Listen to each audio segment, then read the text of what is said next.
আগামীকাল রবিবার থেকে শুরু আইপিএলের মেগা নিলাম। তবে নিলামের ঠিক আগ মুহূর্তে কঠিন বিপদে পড়লেন ভারতের দুই ক্রিকেটার।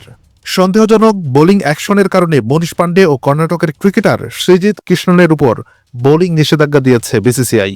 তাদের বল করার অ্যাকশনে সমস্যা পেয়েছে সংস্থাটি। এরই মধ্যে সব দলকে এই তথ্য জানিয়ে চিঠিও দিয়েছে বিসিসিআই।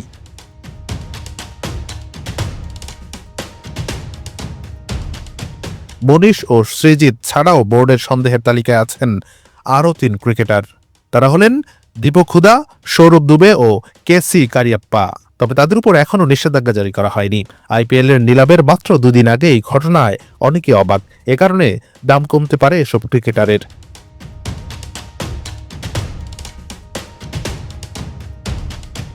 কলকাতা নাইট রাইডার্সের হয়ে আইপিএল জেতার অভিজ্ঞতা আছে মনীষের। কেসি কেরিয়াপ্পাও ছিলেন কলকাতার ফ্র্যাঞ্চাইজিতে। অন্যদিকে দীপক খেলেছেন লখনৌ সুপার জায়ান্টসের হয়ে।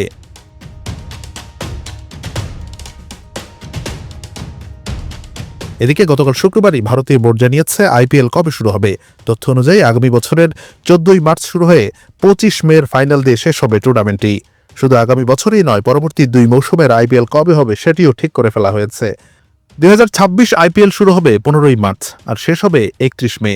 আর 2027 সালের আইপিএল শুরু হবে 14ই মার্চ আর শেষ হবে 30 মে। আইপিএলে গত আসরের মতো 2025 সালের আসরেও ম্যাচ হবে 74টি। তবে 2026 আসরের আইপিএলে ম্যাচ সংখ্যা বেড়ে হবে 84টি। আর 2027 আসরে ম্যাচের সংখ্যা হবে 94টি। তার মানে আইপিএল এর ফরম্যাটে নিশ্চিতভাবেই পরিবর্তন আসছে। আইপিএল এর দিন ঘোষণা করে দেওয়ায় আন্তর্জাতিক সিরিজগুলো সেইভাবে রাখা যাবে।